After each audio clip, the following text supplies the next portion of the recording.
네, 안녕하세요. 분당 서울대학교 병원 이대희라고 합니다.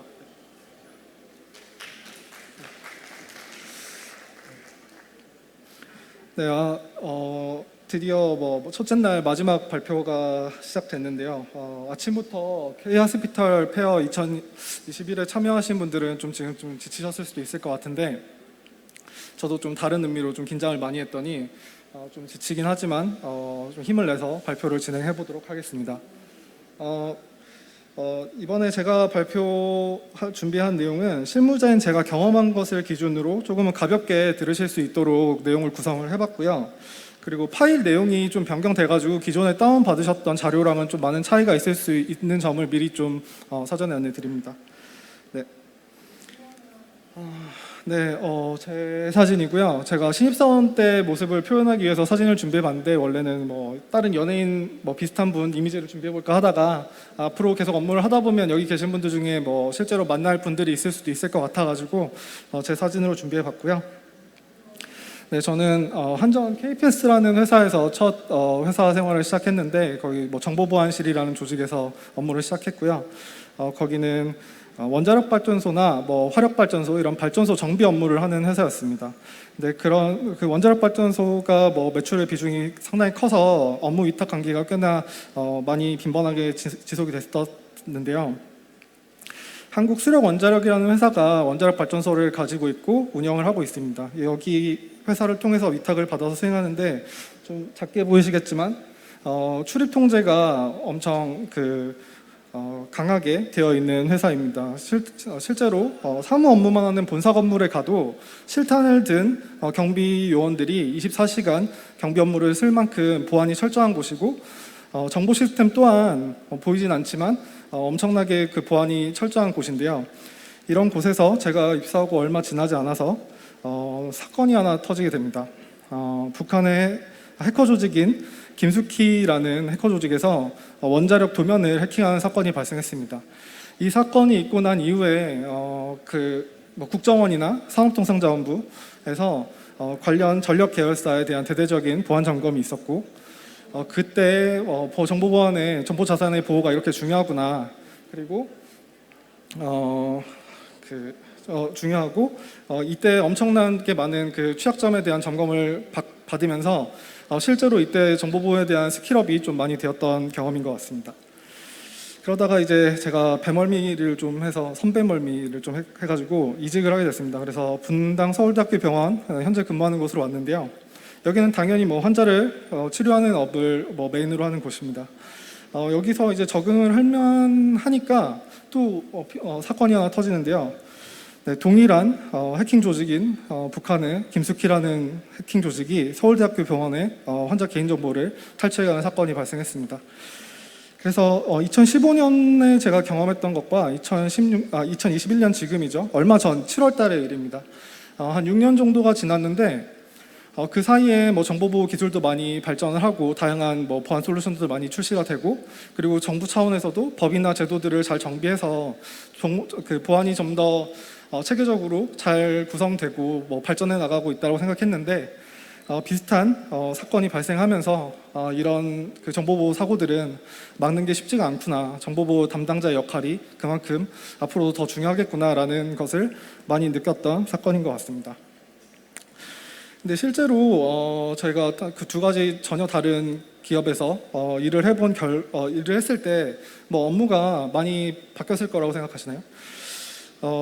저는 많이 바뀔 줄 알았는데, 실제로는 디테일한 부분을 좀 까보면 개인정보 보호를 하거나 아니면 VPN, 방화벽, 아니면 클라이언트 보안, 서버 보안, 그리고 홈페이지 관리, 그다음 협력업체 관리, 이런 다양한 정보 보호 포인트들을 관리하는 것들이 그렇게 크게 많이 다르진 않았습니다. 눈에 보이는 다른 점을 좀 찾아보자면, 산업통상부 사이버안전센터의 관리 감독 그리고 보안 관제를 받다가 옮겨왔더니 교육부 사이버안전센터에 보안 관제를 받는다라는 점이 좀 눈에 보이게 달랐는데요. 그렇다면 제가 느끼는 가장 큰 두 기업에서의 보안의 경험상 다른 점은 바로 비즈니스 퍼포즈, 사업 목적에 큰 차이가 있었습니다. 어떤 사업 목적을 가지고 그 수익을 추구하느냐에 따라서 어떤 정보 시스템을 사용하고 어떤 정보 자산을 보유하고 그 자산을 어떻게 보호할지 이런 부분에서 차이가 발생했습니다.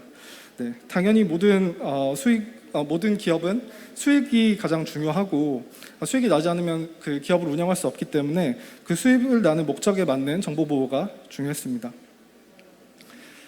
그러면 그 관점에서 제가 다녔던 기업 두 가지 기업에 다니고 있는 두 가지 기업의 정보 보호 관점에서 비교를 한번 해보겠습니다.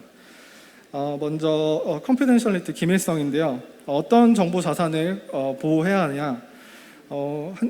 한전 KPS에 있을 때 같은 경우는 도면, 원자력 발전소의 도면이나 뭐 업무 절차서 이런 것들이 중요한 정보 자산이었습니다.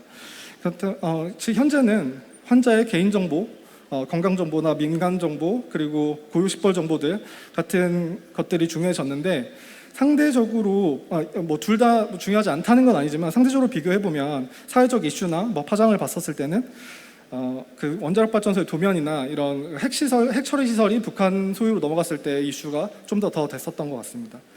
그렇다면 다음에는 무결성 차원에서 비교를 해보자면 KPS 쓸 때는 전사적 자원관리 시스템 ERP를 메인 업무 시스템으로 사용했었습니다. 그리고 현재는 EMR, 전자의무기록 시스템을 메인으로 사용하고 있고요.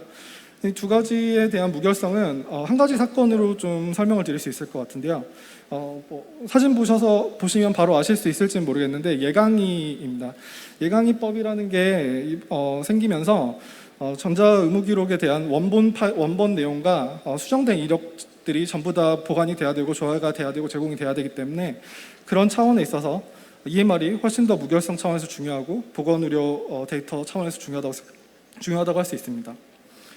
그리고 다음은 어베일러빌리티, 가용성 차원에서 비교를 해보자면 KPS에서 사용했던 ERP 같은 경우는 가용성이 뭐 재해나 재난 상황에서 작동을 하지 않게 됐을 때 뭐 기업에 이윤에 문제가 생길 수 있습니다. 뭐 공정이 딜레이될 수가 있고 뭐 계약이 늦어질 수도 있고 이렇기 때문에 기업의 이윤 차원에서 문제가 생길 수 있지만 EMR에 문제가 생겼을 때 환자의 생명과 안전에 바로 직접적인 문제가 생길 수 있기 때문에 가용성 측면에서는 그 EMR 쪽이 훨씬 더 중요하다고 볼 수 있습니다. 내부적으로 비교를 해봐도 기밀성의 정보보호 관점과 그 다음에 가용성의 정보보호 관점이 충돌했을 때 병원 내부에서 그런 그 정보보호 가치가 충돌했을 때도 그 가용성 부분이 훨씬 더 중요하기 때문에 이 시스템을 안정적으로 운영하는 것이 좀 더 정보보호 차원에서도 중요하다고 볼 수 있습니다. 여기까지 보건의료 데이터 그 정보보호에 대해서 무엇을 해야 하는지 그리고 과거부터 현재 그리고 미래에 이런 관점에서 어떻게 해야 되는지 발표를 해보겠습니다. 1961년에는 호머 리처드 워너 박사가 클리니컬 디시전 서포트와 관련된 지난 50년간의 의료정보학 역사의 뼈대가 되는 논문을 발표합니다. 그리고 같은 호머 팀에서 초창기 EMR 시스템 중 하나인 헬프라는 그 EMR 시스템을 개발하고 50년 동안 사용합니다. 그리고 1991년에는 레겐스트리프 인스티튜트라는 의료기관에서 EMR을 최초의 도입 사례라고 알려져 있는 것을 도입해서 사용하고요.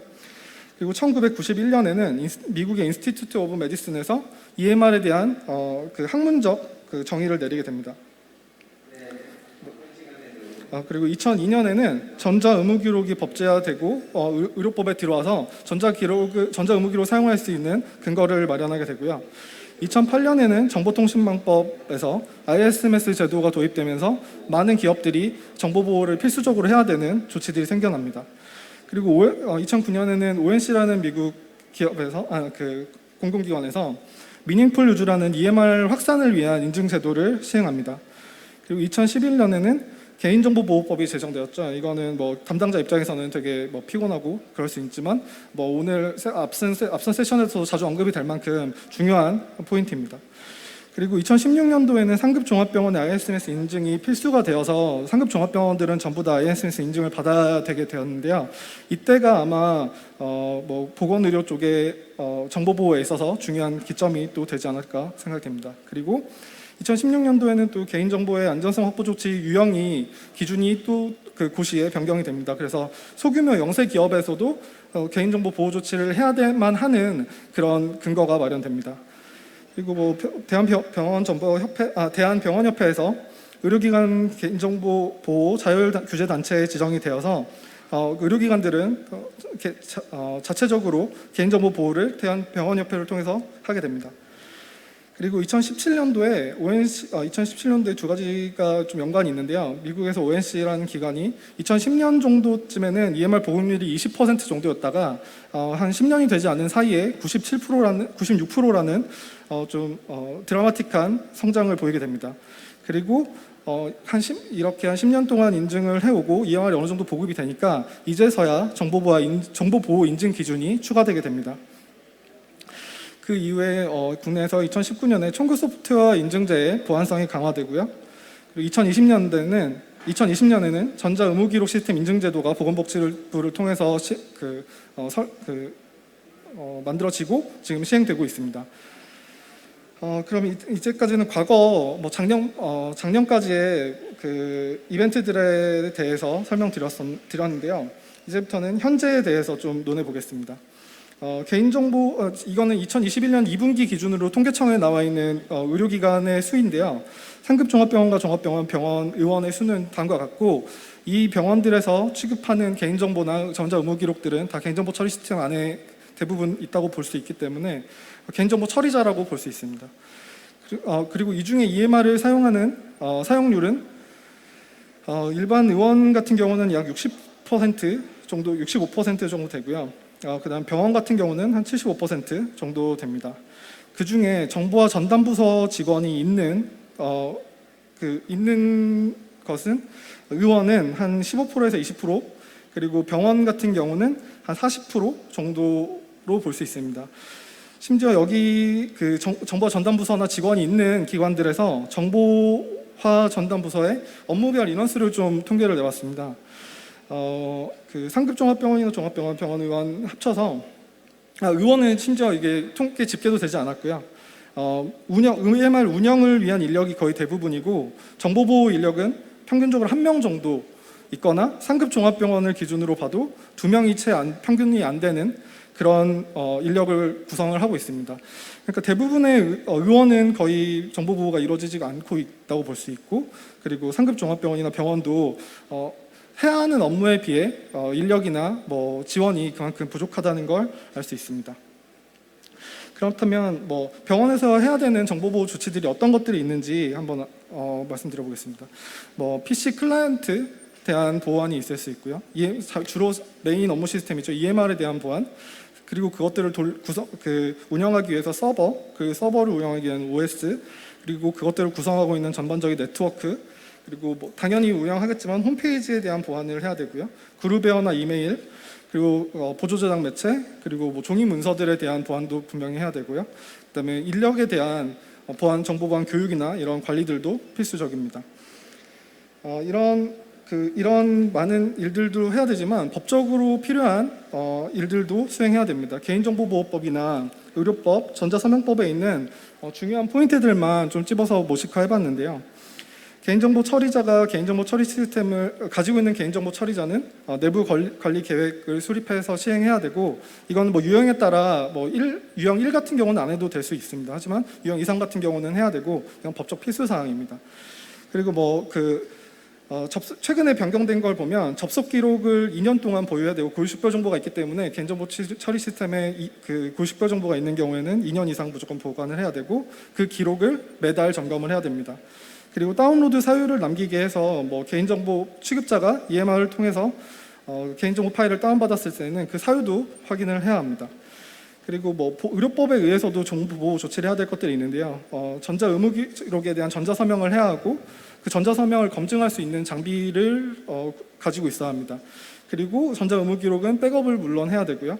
그리고 전자서명법을 따라보면 전자서명 인증 시스템에 대한 시스템 운영하고 그 인증은 전자서명 인증 사업자를 통해서 인증 유효성을 검증해야 됩니다. 이것도 정보보호 담당자가 다 알고 진행해야 되는 내용들입니다. 그리고 뭐 다양한 뭐 인증이나 국가들 지침 뭐 그런 것들이 있습니다. 뭐 주요 정보통신 기반 시설 보호 대책 뭐 이런 것들도 있고 국가정보 보안 기본 지침 이런 것들도 있고요. ISMS 인증, 뭐 개인정보 안전사업 보조 조치 기준, 그리고 해외 국제 표준을 보자면 ISO 27001이나 ISO 27799 같은 보건의료 정보 특화된 보안 인증 기준들도 있습니다. 그리고 뭐 개인정보 보호 자율 점검도 진행을 하고 있고 전자의무기록 인증제와 같은 다양한 정보 보호를 할 수 있는 다양한 지침들이 있는데 여기까지 나와 있는 내용들을 다 이행하고 있는 의료기관이라면 뭐 본인이 소속된 의료기관이 정보 보호가 잘 되고 있구나라고 하셔도 되는데 이게 안 되고 있다면 여기까지 나왔던 내용들을 우선 선행하시고 그 다음에 필요한 것들을 더 추가적으로 해야 합니다. 그리고 여기까지 있는 것들이 잘 된 뭐 상급 종합병원이라든지 종합병원급의 뭐 인력이 충분히 있고 예산이 충분한 그런 병원들에서는 앞으로 어떤 것들을 해야 될지 그런 것에 대한 고민을 추가적으로 해봐야 됩니다. 근데 국내에 있는 지침들에는 없는 해외 인증 기준에 있는 추가적으로 필요한 조치들에 대해서 좀 특이점이 있는 것들을 가지고 와봤습니다. 네. 먼저 ONC 히트 인증 기준 특이점인데요. 이머전시 액세스라는 긴급 접근에 대한 인증 기준이 있습니다. 인가된 사용자가 EMR에 접근해서 사용할 때 정상적인 루트로 접근이 되지 않을 경우에 긴급 접근이 가능해야 하는데 여기까지는 뭐 기존에 있던 지침들과 별반 다르지 않습니다. 하지만 여기 ONC에서 요구하는 이머전시 액세스의 중요한 기준은 긴급 상황이 발생하기 전에 이 인가된 사용자들이 그 EMR 그 긴급적인 시스템 접근을 할 때는 권한을 미리 사전에 설정해 놓고 그 다음에 그 긴급 상황이 발생했을 때 그 권한대로 추가적인 조치 없이 접근이 가능해야 된다는 그런 걸 인증 기준으로 두고 있습니다. 또한 안전한 연결이라고 해서 트러스티드 컨넥션이 있는데요. 3웨이 핸드쉐이킹이나 4웨이 핸드쉐이킹, 뭐 SSL 인증서 같은 그 기술 표준을 이용해서 EMR을 사용해야 된다. 그런 것들이 구체적으로 명시되어 있습니다. 국내에서는 뭐 통신 구간을 암호화해야 된다, 뭐 그 파일을 암호화해야 된다 이런 정도로만 나와 있는데 이렇게 기술 표준을 어떤 것들을 사용해서 접속을 해야 된다라는 걸 구체적으로 명시하고 있고요. 그리고 어카운팅 오브 디스클로저라고 해서 이 부분은 ONC가 국내 EMR과는 좀 다르게 그 EMR을 약간 EHR, 그러니까 병원 정보 시스템의 관점에서 보고 있다는 걸 알 수 있는 부분인데 그 EMR의 회계 정보, 그러니까 뭐 예를 들어서 진료비 납부 내역이라던가 뭐 병원에서 발생하는 다양한 비용 그런 것들이 합쳐져서 감사를 할 수 있는 대상에 포함시켜야 된다는 내용입니다. 그리고 다음은 힘스 인증 기준이 있는데요. 먼저 IDS와 IPS가 명시되어 있습니다. 국내 같은 경우는 뭐 보안 기준들을 보면 어떤 뭐 방화벽, 그 네트워크 보안을 해야 된다 이런 정도로만 나와 있는데 해외 같은 경우는 어떤 IDS, 뭐 침입 탐지 시스템 그리고 IPS 침입 방지 시스템과 같은 것을 구비하고 있는지 운영하고 있는지의 여부를 인증 기준으로 명확히 해놓고 있기 때문에 어떤 기술이 체계를 갖추었을 때 그 기술을 인증 기준에까지 포함시킨다 해외에서는 그런 개념에서 접근할 수 있고요. 국내에서도 꾸준히 새로운 기술 체계가 자리 잡는 것에 대해서 관심을 가지고 그런 부분을 먼저 선제적으로 도입할지 이런 것도 고민해 봐야 되는 그런 개념이라고 보시면 되겠습니다.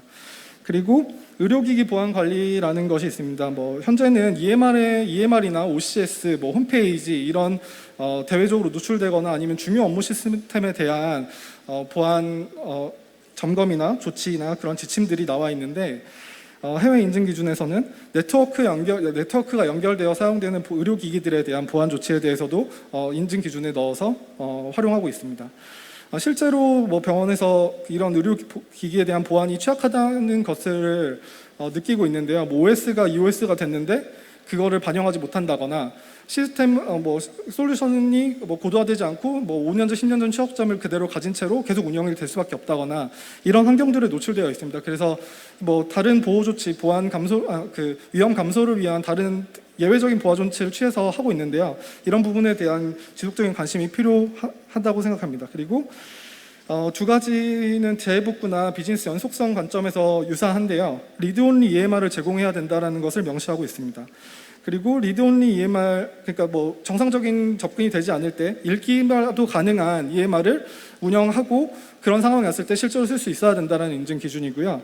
그런 리돈 EMR에는 환자에 대한 요약 레포트가 포함되어야 되는데 환자 알레르기나 그리고 약물 치료 목록 그리고 문제 진단 목록과 같은 환자 안전에 직접적으로 연관이 있을 수 있고 진료에 필요한 내용들은 이런 비상시에 접근하는 정상적으로 운영되지 않지만 최소한의 정보를 담고 있더라도 이런 내용은 꼭 필요하다라는 걸 인증 기준에 명시하고 있습니다. 그래서 이게 국내에서 하고 있는 ISMS 인증 기준이라던가 국가 중요정보통신 기반 시설에 대한 보호 대책 이런 것들을 잘 하고 계시면 향후 미래에는 이런 것들이 국내에서도 부각될 수 있다는 점을 인지하시고 준비하게 되면 아마 본인이 소속된 의료기관에 대한 정보 보호가 조금 더 강화되지 않을까 이런 내용을 전달하기 위해서 오늘 발표를 준비해봤습니다. 네, 제 발표는 여기까지입니다. 감사합니다.